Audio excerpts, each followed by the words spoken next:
Sidang kasus investasi bodong yang membelit Ustadz Yusuf Mansur mulai disidangkan di Pengadilan Negeri Tangerang kemarin siang. Ustadz Yusuf Mansur yang menjadi tergugat 2 mengutus kuasa hukumnya untuk menghadiri sidang. Sayangnya sidang terpaksa ditunda karena kuasa hukum para korban investasi bodong salah mencantumkan alamat tergugat 1 dan tergugat 3. Hingga Hakim Ketua memberi waktu seminggu kepada pihak penggugat untuk merevisi alamat tergugat 1 dan 3. Seperti diketahui, selain Ustadz Yusuf Mansur, ke-12 korban juga menggugat perusahaan yang menjanjikan investasi apartemen dan hotel untuk jamaah haji dan umroh, serta komisaris utama perusahaan tersebut sebagai tergugat 1 dan 3. Sedangkan Ustadz Yusuf Mansur yang menjadi direktur utama di perusahaan itu diduga kuat mempengaruhi jamaah untuk menanam investasi senilai ratusan juta. Namun terjadi wan prestasi atau cedera janji terkait pembagian keuntungan. Lalu benarkah Ustadz Yusuf Mansur turut mencicipi uang investasi bodong itu? Saya tidak akan membuat statement apapun mengenai materi gugatan hari ini. Jadi agenda hari ini tadi masih sidang pertama. Ya, kami mewakili tergugat 2, Ustadz Yusuf Mansur sebagai pribadi. Dalam gugatan itu dinyatakan tergugat 2 adalah Ustadz Yusuf Mansur sebagai pribadi dan sebagai direktur PT Inex. Yang kami wakili di sini adalah Ustadz Yusuf Mansur sebagai pribadi, bukan sebagai direktur PT Inex. Kami nggak tahu apakah Ustadz Yusuf Mansur direktur PT Inex atau bukan. Yang jelas, yang kami wakili dalam surat kuasa kami adalah Ustadz Yusuf Mansur sebagai pribadi. Sidang pertama ya pemanggilan para tergugat dan para tergugat. Nah, kami sebagai para tergugat yang mewakili para penggugat yang mewakili 12 orang yaitu hadir. Nah, sedangkan dari pihak lawan yaitu para tergugat hanya yang hadir itu tergugat 2. Nah, sedangkan kita memanggil 3 ya atas nama PT Inex Arsindo, terus direktur utama alias Haji Yusuf Mansur, ya kan. Yang ketiga sebagai komisaris utama yaitu siapa? Jody Broto Suseno sebagai direktur utama. Nah, sedangkan kalau sebagai komisaris utama. Nah, sedangkan untuk PT tadi dari Majelis Hakim sudah melayangkan surat relas ke kantor domisili yang kami tulis alamatnya. Namun setelah relas itu disampaikan, kantor domisili itu udah bukan menjadi domisili PT yang kita gugat. Dan tergugat 1 ternyata ketika dipanggil sesuai dengan alamat yang ada dalam gugatan, tergugat 1 sudah tidak beralamat di situ lagi. Jadi persidangan ditunda dan memberi kesempatan kepada penggugat untuk memperbagi alamat. Sempat menjadi trending topik beberapa tahun silam, tapi ke-12 korban mengaku kesulitan menggiring Ustadz Yusuf Mansur CS ke kursi panas pengadilan. Padahal di lokasi tempat pembangunan hotel dan apartemen itu, tepatnya di Jalan Muhammad Toha kilometer 2,1 Tangerang, Banten, sudah berdiri sebuah hotel megah. Namun, bukan hotel untuk jamaah haji dan umroh. Merasa ditipu, para korban sempat meminta ganti rugi secara pribadi, namun merasa dipingpong oleh pihak perusahaan dan Ustadz Yusuf Mansur sendiri. Akhirnya, ke-12 korban bersatu untuk membongkar investasi bodong yang dilakoni oleh Ustadz Yusuf Mansur CS. Kerugiannya itu 170 juta sekian untuk yang kami gugat. Sedangkan masih ada yang belakang-belakangnya ini yang belum kita buka, yang nanti akan kita buka waktu saat mediasi. Sejauh ini sudah ada mediasi belum sama pihak tergugat? Belum, soalnya kemarin kan dari pihak klien kami sendiri memberi keterangan mereka itu susah dalam berkomunikasi, ya kan, sehingga ya saya bilang itu lost kontak kan di 2012 akhir dan 2013 akhir. Jadi berapa tahun tuh? Waktu itu janjinya berapa tahun untuk pembuatan hotel itu, Pak? Kalau di dalam syarat dan ketentuan itu kan ada syarat dan ketentuan. Jadi setiap tahun kita investasikan ikut program patungan usaha itu akan memberikan hasil 8%, ya kan, per tahun.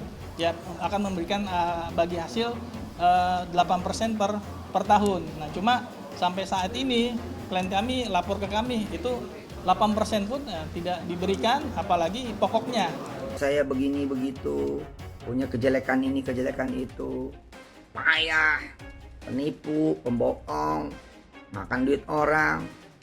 Nah, itu bener aja udah. Supaya teman-teman doain saya. Saya dulu pernah bikin Hotel City. Terus ada hampir 3.000 orang ikut. 2.500 orang beres.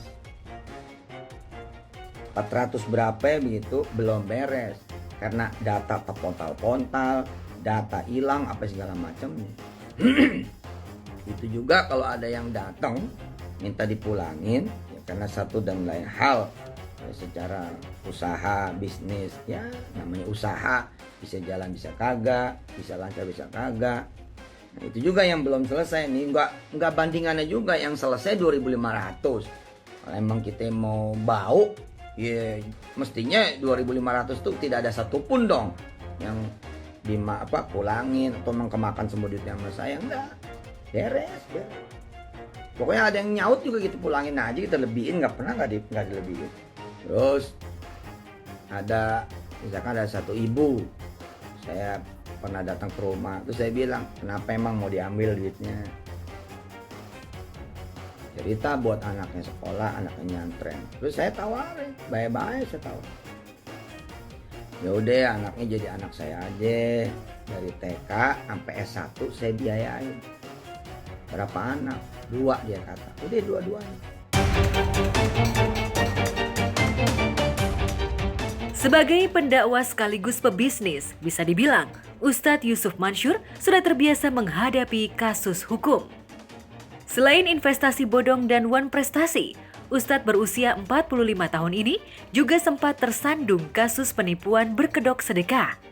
Kepada pengacara kondang Hotman Paris, Ustadz Yusuf sempat menyatakan bahwa dirinya tidak akan lari dari tanggung jawab jika memang pengadilan membuktikan dirinya bersalah.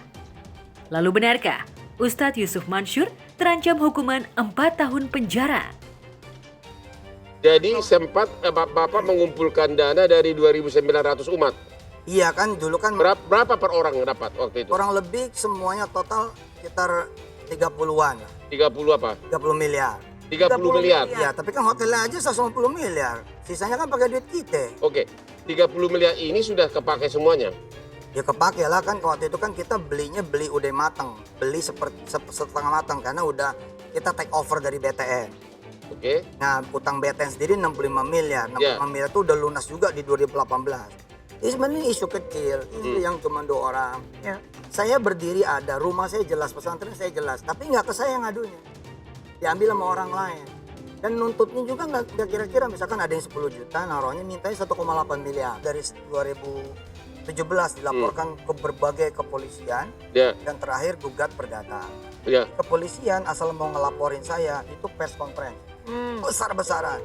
Dan saya sebagai warga negara yang baik, nggak kabur kemana-mana, nggak hilang, tetap di televisi, tetap di IG, dan menjalani BAP dengan baik, tanpa ada pangkat, bintang, dan lain sebagainya.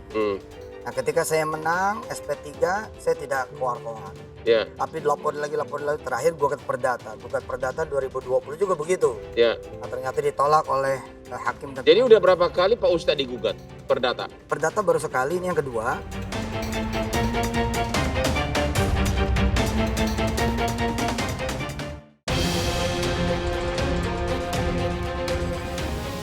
Di Pengadilan Agama Jakarta Selatan, sidang cerai antara Dena Devanka dengan Jonathan Frizi alias Ijong berlangsung alot. Meski tak hadir di sidang melalui kuasa hukumnya Sinarta Bangun dan Imran Sinulingga, Ijong menyatakan bahwa tak ada kesepakatan damai dengan Dena terkait masalah perceraian. Kasus pidana yang dipicu oleh KDRT boleh berakhir damai dengan saling cabut laporan. Tapi untuk urusan perceraian, Ijong tak sudi mengalah pada Dena. Keponakan Beni Simanjuntak itu justru berusaha mencari celah untuk mengalahkan Dena di meja hijau.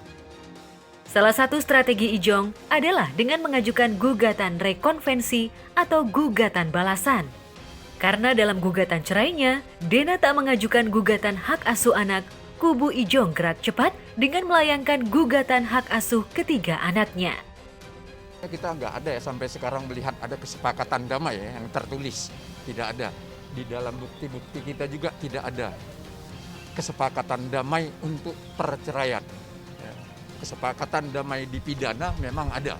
Membantah dan menguatkan gugatan rekonvensi kita, membantah bukti-bukti mereka, sebagian lagi menguatkan gugatan rekonvensi kita, yang mana gugatan rekonvensi kita meminta agar kita diberikan hak pemeliharaan atau asuh untuk ketiga-tiga anak.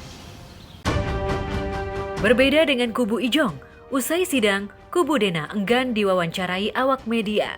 Tapi, dari sidang sebelumnya, Dena mengaku lelah menjalani proses perceraiannya dengan Ijong. Karena begitu menguras waktu, energi, serta memerlukan pengendalian emosi yang maha sulit. Setidaknya di Instagramnya, Dena pernah menulis caption panjang yang ditujukan kepada Ijong dan keluarga suaminya itu. Saya tidak mau ada lagi hubungan apapun itu selain urusan anak-anak. Jadi, tolong hargai privasi itu. Kondisi ini sudah outrageous.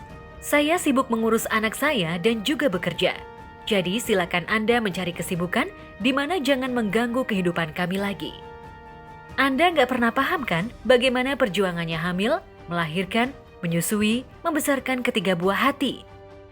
Saya sedih ya kalau dibilangin saya itu pencitraan, beda dari realita gitu loh. Karena apa yang saya miliki dengan anak-anak ya memang kondisi saya yang sebenarnya. Maksudnya ya rasa sayang saya, rasa cinta saya sama anak. Masa sih saya dibuat-buat rasa sayang dan cinta itu sama ketiga anak saya, kan enggak ya. Anak yang paling kecil tidur sama aku.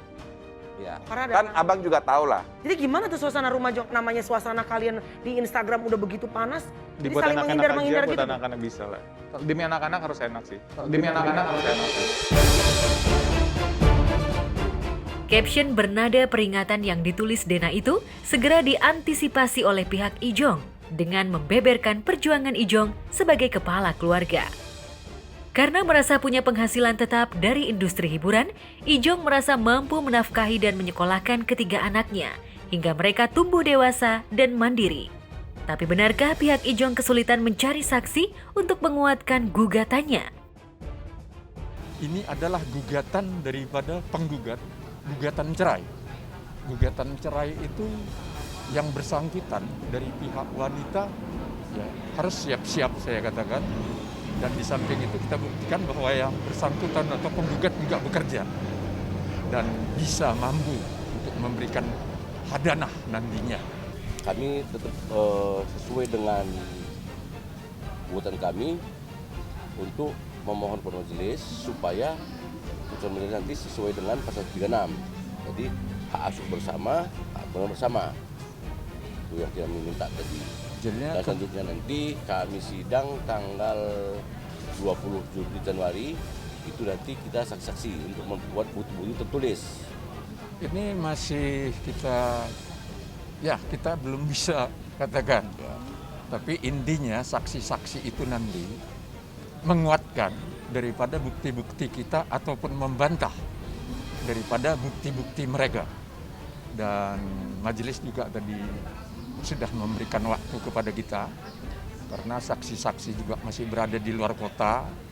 Jadi tanggal 20 diputuskan untuk saksi-saksi dari tergugat atau Jonathan Prisi.